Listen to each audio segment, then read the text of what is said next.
Good day, fellow investors. When it comes to these kinds of situations, as we are seeing today or as we have been seeing over the last weeks, it is more about strategy rather than what is the stock to buy. So I really focused myself these days to finding the best strategy that fits me. And in this video, I really want to share what I found.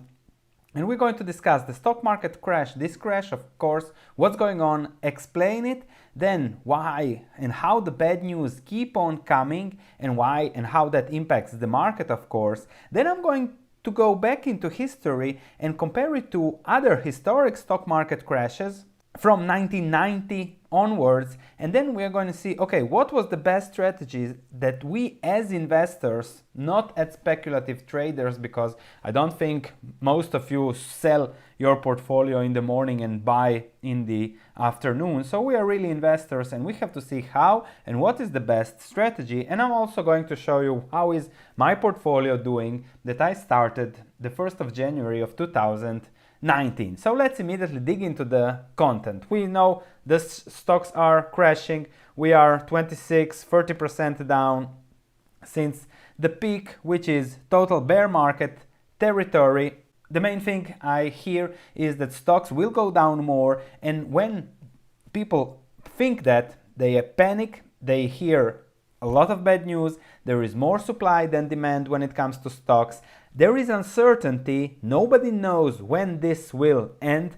It will last 6 months, 2 years, nobody knows. What will be the economic impact? Again, nobody knows. Depends on how long it will last till we are all immune, etc. So a lot of uncertainty, markets don't like uncertainty. Nobody wants to buy because stocks can and probably will go down more. So that's why you see a lot of pressure on the selling side, and therefore the result is what we have been seeing. It's in simple terms, the exit door is really small and many try to rush into that, and therefore we see stocks down 30% in just a few weeks. So high uncertainty and more bad news day by day, and this is the result. If we look at the news a little bit, I think this is the New York Times. So close border with Canada, European Union said it would restrict non-essential travel from the rest of the world for 30 days. So really economic lockdown, shutdown, stimulus package faded and didn't revive the markets as expected, because that was also an action that we'll see how it will do, but also signaling that really shit hit the fan. So again, lockdown, can California keep 9 million people at home? So a lot of bad news out there. And then if we look at a little bit deeper in the news, it's all about panic from opinion. I don't know how I'm going to pay rent next month. Boeing mirrors the economy. It doesn't look good. Layoffs are just starting in the US and the forecasts are bleak. The result is 10% downturns in the market with no end in sight. Further, if you look at what are the projections, some say that there will be 60% of the US infected in the next 6 months. The US virus plan anticipates 18-month pandemic and widespread shortages. So really the situation looks bad. And then again, globally, people are unfortunately dying. The first person that I know, I did business with that person in the past. So it's an elderly gentleman, about 70 years, has unfortunately died. So my condolences to the families, but this is getting really serious, and this is also impacting the markets. I really want to go into historic stock market crashes, really show, okay, how to behave in a crash, what is important when it comes to a crash, what happened in the past, and what might happen also in this case. When? I don't know, but this is my strategy, and historically it proved okay for long-term investors, and that's what I'm going to do again. December 1916 to October 1917, down 31%, then it rebounded again, but you can see also the declines are usually sharp and fast. And then 1990 to August 1921, this is the Dow Jones we are looking at, down 44% in a year, practically down, down, down, down. And again, then it rebounded till 1929, one of the best bull markets in history, the second after the one we have been enjoying for the last 10 years.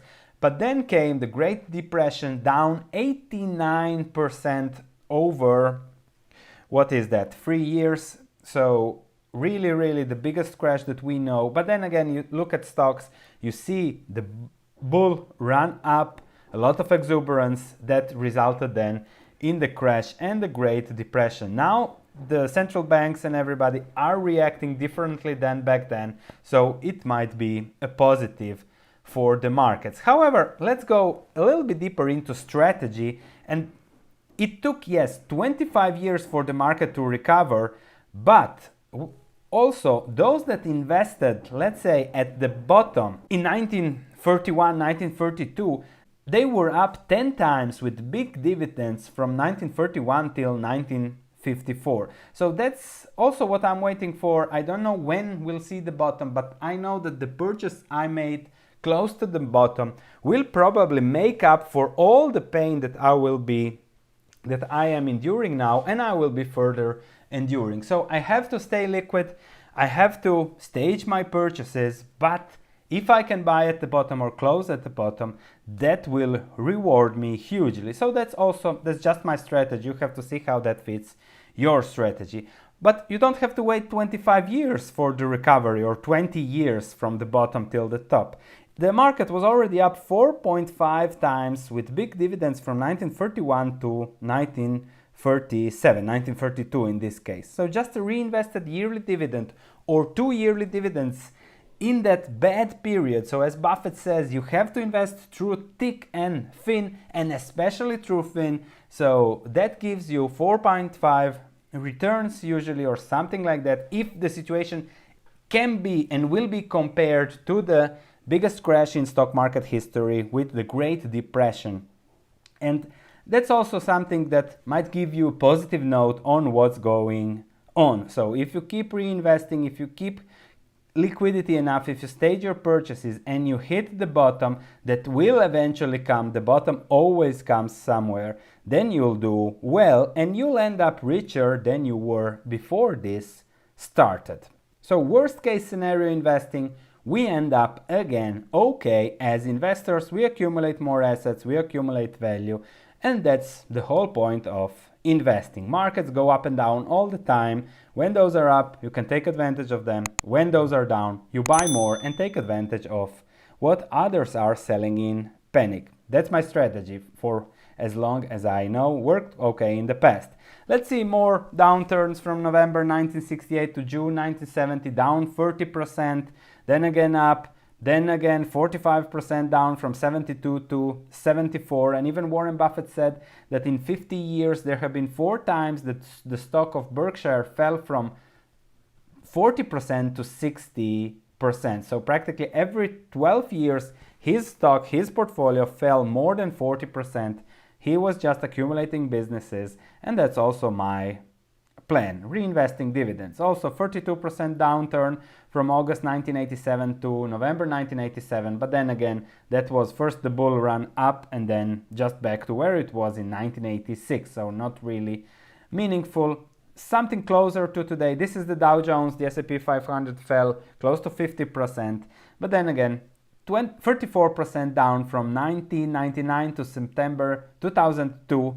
So pretty significant downturns. However, again, it recovered, and those that bought September 2002, those were already rewarded pretty quickly. So that's also one way to look at things.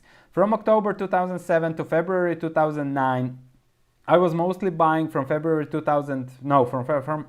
from May 2009, I started really buying till 2011, but on a market that didn't rebound as fast as the Dow Jones. So I had time to accumulate a year or two, and then of course it rebounded even faster and my returns were even faster. But my market where I was buying, this is Croatia, fell 80%. So I'm used to 80% declines. I survived already one, also in Argentina last summer, and that's investing. That's something that I accept as volatility and try to buy the bottom and then see how it works out in the future. I can lose 100% of my position depending on where, but I can make 5 to 10 times my money, especially in current situations. And now we are 30% down. Perhaps when you will be watching this in a few hours or tomorrow will be 45 or something like that. But that's the market, and that's something we can't control. The news is there. We don't know what will happen. It's hard to forecast anything at current time. So focus on value and see how long can you stage your liquidity and how long can you be patient, but start taking advantage of what's going on. So the conclusion, nobody knows how long and what will be the impact. Bad news continues, market continues to fall. Volatility is a certainty, that's a given. As investors, we can only buy value when we like it, keep having liquidity, reinvest, and buy more if it goes lower. The bottom purchase will be the most rewarding, will cover for the current pain. And do I know where it will be? Unfortunately, no. On my portfolio, so started this portfolio with 100,000 in January of 2019, staging a little bit the liquidity, building it through 2019 and adding money, but I call it my lump sum 100,000 portfolio.